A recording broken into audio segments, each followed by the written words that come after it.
ফজরের সময় যদি কেউ ঘুমায় ফজরের পর, ফজর পড়ে, এতে বড় কোনো গুনাহ হবে না, কোনো গুনাহ হয়ে যাবে ব্যাপারটা সেরকম উত্তম অনুচিত। কারণ এই ফজরের পরের টাইমটা দোয়া কবুলের সময়, জিকিরের সময়। নবী করিম সাল্লাল্লাহু আলাইহি ওয়াসাল্লাম দোয়া জিকির করতেন।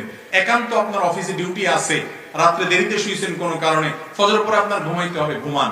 অন্তত ফজরের পরে সূর্য ওঠা পর্যন্ত অপেক্ষা করে এশাকের সালাতটা পড়ে তারপরে অন্তত ঘুমান। কথা কি বুঝাতে পারছি?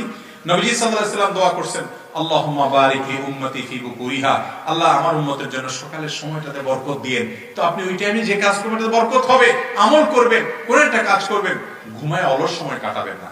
যদি কোনো কারণে আপনি ঘুমায় পড়েন, শরীরটা খারাপ লাগছে, বা পরে আর ঘুম আসবে না, বা আপনার অফিস ডিউটি আছে, এতে বড় কোনো গুনাহ হবে না, ঘুমান। কিন্তু মাগরিবের পরে ঘুমটা যথাসম্ভব অবশ্যই পরিহার করতে হবে। কারণ নবী করিম সাল্লাল্লাহু আলাইহি সাল্লাম কানা ইয়াকরাহু আন-নাওম ক্বাবলা আল-ইশা ওয়াল হাদিস বাদা, নবীজির অভ্যাস ছিল তিনি এশারের আগে মাগরিবের পরে ঘুমানোটাকে অপছন্দ করতেন, আর এশারের পরে কথা বলা অপছন্দ করতেন। আর আমাদের স্কেল উল্টা হয়ে গেছে, আমরা এশারের পরে আড্ডা মারতে সবচেয়ে বেশি পছন্দ করি, ঠিক না বেঠিক? এশারের পরে নবীজি কথা বলা অপছন্দ করতেন, দ্রুত শুয়ে পড়ো, তাহলে তাড়াতাড়ি কি হবে, ওই ফজর পড়া আসান হবে, রাতে ঘুমটা ভালো হবে, স্বাস্থ্যটা ভালো থাকবে। কিন্তু আজ এশার পরে আমাদের আড্ডা আরো বেশি জমে। এই জন্য ভাইরা, মাগরিবের পরে ঘুমটা মাকরুহ, অনুচিত, এটা উচিত না।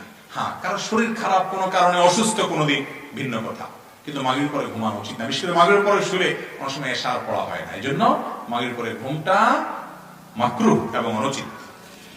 এরপরে প্রশ্ন হলো, যে বাড়ি স্ত্রীদের কথা মতো চলে, সে বাড়ির সম্বন্ধে জানতে চাই। গ্রাম অঞ্চলে ভাই অনেক ঘরে ঘরে এই প্রশ্ন, যে মহিলার কথা মতো সংসার চলে, এই সংসারে কোনো কল্যাণ হবে না।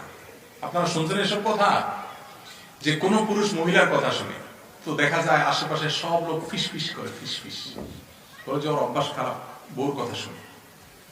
তো বউর কথা শোনা কি ভালো না খারাপ, আপনারা কি বলেন? বউর কথা শোনা কি ভালো না খারাপ? অর্ধেক অর্ধেক হয়ে গেছে। যারা মনে করেন বউর কথা শোনা খারাপ, তারা হাত তোলেন। এবার ভয় পেয়েছে সব, প্রজেক্টর আছে, বউরা দেখে ফেলবে, মহিলারা আছে প্যান্ডেলে, ভালো সব বউ ভক্ত স্বামী, মাশাআল্লাহ।